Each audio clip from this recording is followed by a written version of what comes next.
You'll start to find you'll find your 10, you'll find your 20, you'll find your 30 as a result of that. Right, lift your foot up. Just get a sense of that feeling right there where it, boom, it stops, right? So the face is going to get literally to like right here. Yep.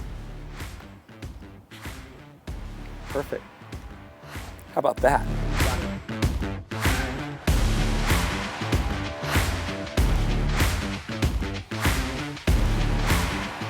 So this is fun because I remember this is how I learned speed control, and this thing's evolved a little. You know, Yes. this is the stroke meter right here.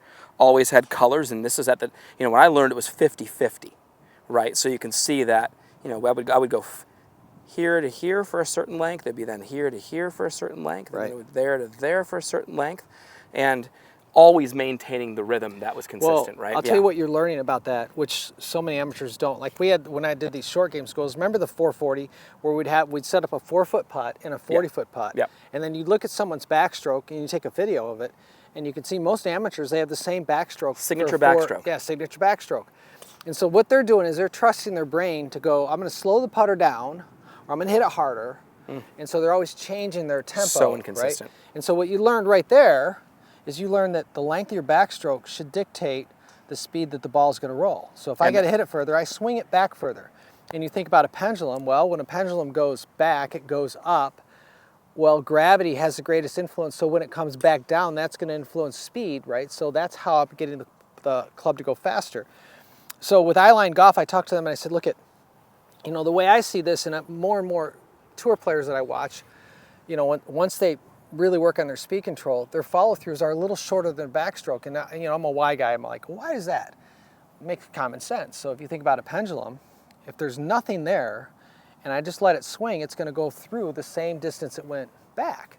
But if there is an interruption to that, the golf ball, the ball's going to absorb some of the energy, so the follow-through is now going to be a little shorter than the backstroke. So I am such a 60-40 person. Yeah. Like it's just, you look at every single stroke I make, it's much more boom. Yep. The player who doesn't typically, you know, well, look at my hands. My hands can go right here. Yep. And then they release that putter too, like this. Yep. The 60-40 really helps better technique as well. Maintain that face, Absolutely. right? Absolutely. The ball comes off the face better. So, and like I said, you know, if I don't have this, I have to learn, I need the backstroke. I always say the backstroke creates distance, right? So if I take it back further, the putter goes up, gravity is going to help it accelerate, then I'm going to have a firmness after impact, I'm going to have much better control. So that's why I did this with I-line golf of 60-40, so people could practice a longer backstroke and a shorter follow-through, and I'm just finding much better solid contact, and especially when you get into long putting, I have to say this, one of the biggest things I see with amateurs, they don't work on their long putting. Oh, you know, yeah, you watch it's most big. amateurs, they walk to a green, Mid-range, and it's a short mid-range, right? 10, 15, maybe a few short ones. When you're 40 feet away and you run it 6 feet by, you're going to 3-putt. Right.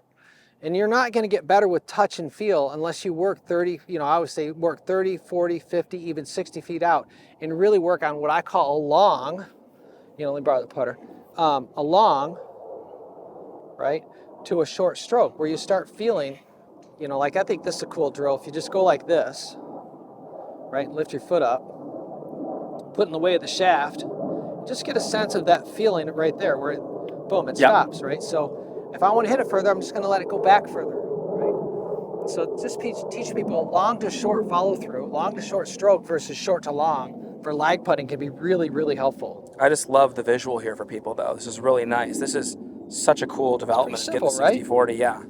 So many people, like we talk about lengthening the backstroke for a long putt, but so many people have too long a backstroke for a short putt. Exactly. So learning how to just, that's all you need, right? Yep. That's it. Boom, that's all you need. Well, guys, give me a ball. I mean, look, these greens are flying right now. Right. Downhill, what do you think this is, like a little 8-footer? Watch this, you guys. Watch how little this stroke is going to be and how that ball will get there.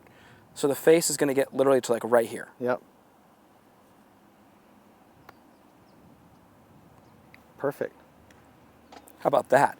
Dying pace. The cool thing is you're able to accelerate. You know, if you have a short putt and So your backstroke is too long, your brain's going to go slow down, decelerate. Absolutely. So if I keep my backswing tight, right, boom, I can accelerate into impact. And obviously, I'm still accelerating on a longer putt, but the goal is let the putter do the work. And if you don't take the putter back the right distance, you have to do the work. You constantly have to calculate it. But even for me, and that's exactly what I felt there. how short I could actually take that putter back Yeah.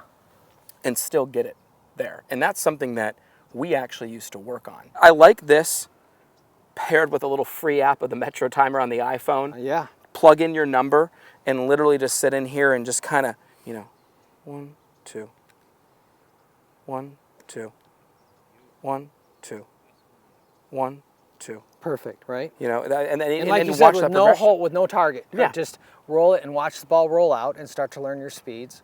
And, yeah, And you what's start cool developing is speed you'll control. start to find you'll find your 10, you'll find your 20, you'll find your 30 as a result of that. And then one thing that we have to take into account, that's great for the player who has the golf course they're playing consistently, who stays around the same speed. One thing I watched Bryson when I used to watch him prepare from green to green. He knew his 20-footer and he knew the length he took it back with the rhythm he did it Yeah. at his home course. And then he would gauge off of that, Yeah. go mark the 20-foot spot down, take his 20-foot stroke, and then know how this course lined up Yeah. relative to that They got to course. find that when They they're got to changing find green that. Then he speeds, was able to calibrate. Yeah, but you their know? tempo, his tempo is always, it was locked in. It was, See, I called it internal tempo. This is the most important thing. You have to have rhythm first.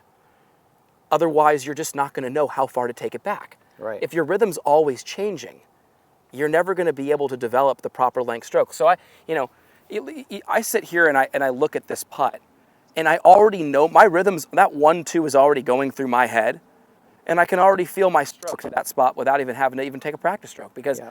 I've just taken it back the same speed so often. Yeah. I would spend time with no ball, you guys, and just counting and then seeing what it's like to have, that ratio of stroke.